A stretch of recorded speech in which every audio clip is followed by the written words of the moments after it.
Salut tout le monde, j'espère que vous allez bien. Ici Coach B de Elite Performance Coaching et dans cette capsule, je vais te parler principalement de la perte de gras, mes trucs que je vais te donner pour favoriser ta perte de gras afin que ça aille plus vite et que tu fasses moins d'efforts. Fait que ça, on aime ça.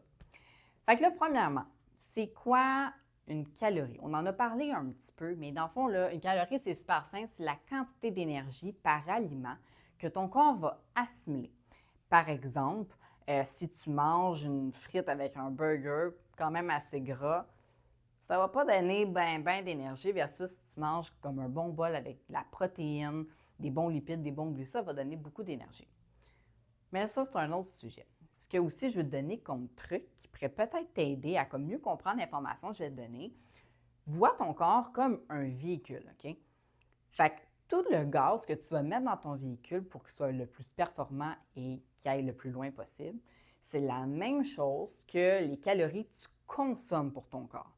Fait que là, si ton corps il a besoin du super, mais que tu lui donnes de l'ordinaire, tu seras pas aussi performant. Fait que si ton corps il a besoin de la bonne nourriture, des bons macronutriments, mais que tu manges du McDo, tu ne seras pas aussi performant. On s'entend. Une fois de temps en temps, certains cheats, là, c'est bon, mais il faut porter attention à qu'est-ce qu'on consomme pour avoir le plus d'énergie, qu'on soit le plus performant dans notre vie day-to-day, que ce soit avec tes enfants, avec ta conjointe, juste pour toi ou avec tes amis, tu vas être le plus optimal possible. Fait que là, maintenant, on a parlé, c'est quoi une calorie? Pour la perte de gras, ce qu'on veut faire, en fait, c'est d'être en déficit calorique. Fait que là, je t'explique. Ton corps, pour vivre, il a besoin de X nombre de calories, dans le fond, son métabolisme basal. Et là, ça dépend vraiment de chaque personne. Est-ce que tu es une fille, tu es un homme? C'est quoi ton travail? Est-ce que tu es assis, tu es debout? Après ça dépend de ton âge. Est-ce que tu as des problématiques, soit d'une certaine maladie ou génétique? Ça dépend. Tu sais, il y a vraiment beaucoup de facteurs que ça, on évalue dans le bureau. Et là, on détermine c'est quoi ton métabolisme basal. Après ça, mettons que mon corps il a besoin de 1400 calories parce que aussi, ça dépend de la masse musculaire que tu as. Fait que mettons que mon corps il a besoin de 1400 calories juste pour vivre, day to day. Et que je veux perdre du gras. Parce que si je vais être à 1400, fait que 1400 calories pour mon métabolisme basal, bien là, je vais maintenir dans le fond mon poids. Si je prends de la masse musculaire, un peu le déficit calorique, c'est que je vais être au-dessus de mon métabolisme basal. Et si je perds du gras, il faut que je sois un peu en dessous de mon métabolisme basal. Mais là, on fait attention. Parce que certaines personnes vont commencer à couper, puis là, ils se ramassent à comme 800-900 calories par jour. C'est vraiment pas beaucoup. C'est vraiment pas bon pour ton métabolisme basal et même pour ta santé. Parce qu'encore là, on veut avoir les bonnes sources d'énergie pour le corps. Fait qu'on ne commence pas à couper partout, là. Ça, c'est vraiment peut-être un petit peu plus côté fitness, compétition, que ça peut arriver. Mais pour le lifestyle, on fait super attention, s'il vous plaît. Fait qu'après ça, pour la perte de gras, on va être en déficit calorique.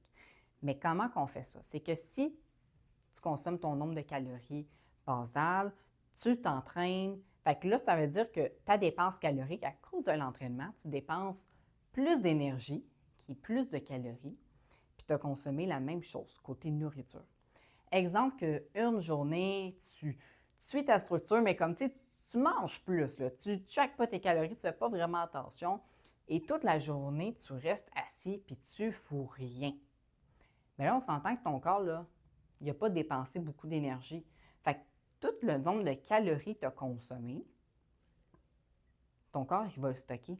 Fait que si tu as consommé plus que l'habitude, tu tombes en surplus calorique. Et là, tu vas stocker en gras.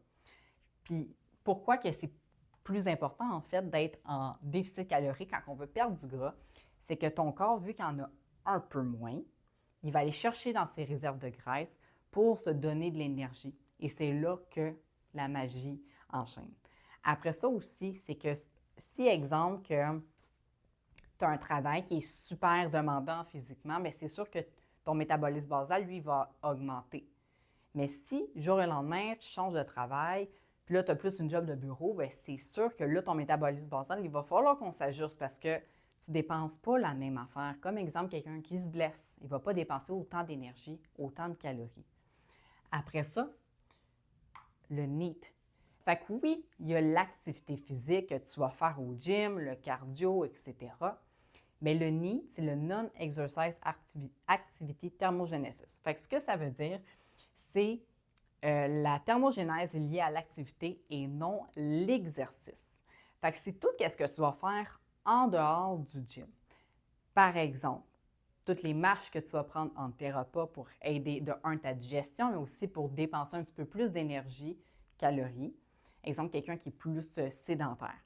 Après ça, bien, là, je t'entends déjà me dire « Ouais, mais Bianca, là, comment que je fais pour augmenter mon NEAT? » Bien là, c'est super simple. Exemple, là, tu s'en vas au Costco, tu vas faire des commissions.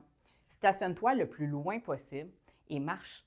Fait que tu vas augmenter ta dépense calorique sans faire plus d'efforts. Après ça aussi, si tu vas magasiner, là, pendant les temps des fêtes, là, il y a des escaliers roulants puis il y a des marches. Tu vas prendre les marches. Parce que l'escalier roulant, là, lui, ne te fait pas dépenser plus d'énergie, plus de calories. Versus prendre des marches, oui. Après ça, c'est con, mais si tu as une femme de ménage, cancelle ta femme de ménage, à moins que ça te sauve du temps puis ça te permet d'aller au gym. Mais sinon, faire du ménage, ça te fait dépenser de l'énergie, des calories. Parce que tu as chaud, tu bouges, puis là, fais pas un petit ménage tranquille, là. Non, non, mets-toi une playlist, là, puis dis-toi que dans 1 heure, tout doit être fait. Fait que là, tu sais, faut que tu te dépêches. C'est comme tu dis, OK, dans 1 heure, ma visite, elle arrive, il faut que je me grouille. Bien, là, tu vas bouger plus et tu dépenses plus d'énergie, plus de calories. Et si tu consommes la même chose, tu es en déficit calorique. Donc, l'importance, des fois qu'on ajoute certaines séances de cardio, c'est qu'on veut augmenter ta dépense calorique. Parce qu'à un moment donné, on ne va pas s'entraîner pendant 2 heures, mais faire du cardio dans la zone 2, c'est là que ton corps génère plus de thermogénèse. Et là, c'est quoi la thermogénèse? Bien, en fait, il y a 3 sous-catégories de la thermogénèse. Mais en fait, c'est comment que ton corps va générer de la chaleur. Fait que le premier, il y a la thermogénèse qui est obligatoire, qui est associée à ton métabolisme basal. Fait que juste pour vivre, tu sais, ton corps crée de la chaleur. Après ça, tu as le deuxième qui est la facultative. Fait que ça, c'est déclenché selon le stimuli. Fait qu'exemple, le froid ou la nourriture. Tu sais, des fois, on va manger une soupe, là, on devient comme chaud ou, exemple, le froid. Tu sais, c'est con, mais tu brûles plus de calories parce que ton corps, il essaie de te réchauffer. C'est pour ça que des fois, peut-être que tu as entendu parler de, tu sais, prendre des bains froids, prendre des douches froides, les saunas froids. Ça l'aide à la perte de gras parce que ton corps, il génère de l'énergie pour te réchauffer. Fait que des fois, d'ajouter ça une fois de temps en temps, là, c'est quand même super bon. Mais, le monde qui me connaît, je ne suis pas une fan de douche froide, mais le sauna avec le bain froid, pour vrai, j'adore. Fait que si jamais tu peux essayer ça, faire des défis entre amis avec ton conjoint, ta conjointe, je te le recommande fortement. Pour eux, c'est vraiment nice. Puis, après ça, l'autre, c'est la thermogénèse induite par l'exercice. Fait que là, c'est comment qu'on fait ça? C'est le muscle qui génère de la chaleur parce que tu as augmenté ta dépense calorique. Voyons ce que j'ai écrit. C'est l'augmentation de l'activité physique. Fait que quand tu bouges, tu t'entraînes, bien, ton corps est de plus en plus chaud. Là aussi, comment on fait pour l'augmenter? Bien, ça peut être justement, comme que je t'ai parlé, soit le stationnement que tu te mets loin. Après ça, les marches, les escaliers, soit faire des commissions, tu te mets loin ça aussi. Tu fais ton ménage. Fait que ton corps dépense plus de calories que tu en consommes. Et c'est là le point super important. Fait que si, exemple, que tu as une structure, que tu as un peu moins de calories, on fait attention pour ne pas l'augmenter un peu plus. Parce que si, exemple, dans une journée, il faut que tu consommes 1600 calories selon ce qui a été mis en place avec ton entraîneur, puis que finalement, à chaque jour, tu dépenses, bien, tu consommes 1700, 1800, on n'arrivera jamais à perdre le gras. Puis vois ça un peu un déficit calorique comme économiser de l'argent. Fait que toute la semaine, tu économises 100 $, 100 $, 100 $. À la fin de ta semaine, tu as économisé 700 $.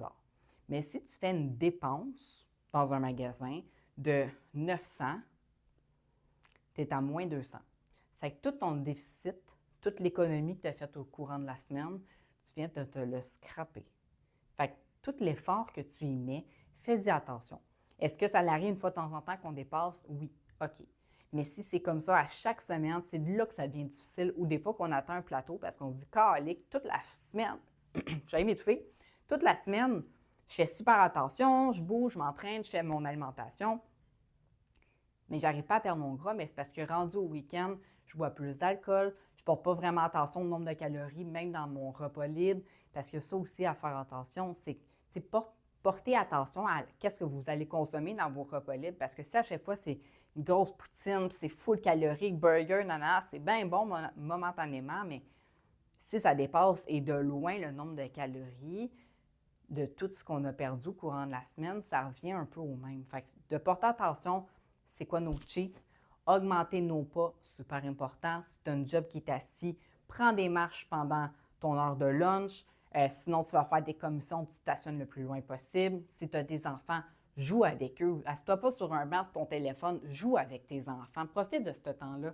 Tu es avec ton conjoint, ta conjointe, va prendre des marches le soir. Tu as un chien, va marcher avec ton chien. Bouge, fais quelque chose. Au gym, juste une petite marche, un petit cardio, mais d'être constant là-dedans. Parce que si pendant une semaine, tu es all-in, puis l'autre semaine, tu ne l'es pas pantoute, ça revient un peu au même. Fait que bref, j'espère que cette capsule-là, j'ai pu te donner certains trucs. J'espère que j'ai pu éclairer certains points aussi. Si jamais j'ai pas été claire, j'ai parlé trop vite ou tu as un gros point d'interrogation, je ne t'ai pas d'écrire à moi ou à Olivier. Ça va me faire plaisir de répondre à ta question. Sur ce, bonne journée!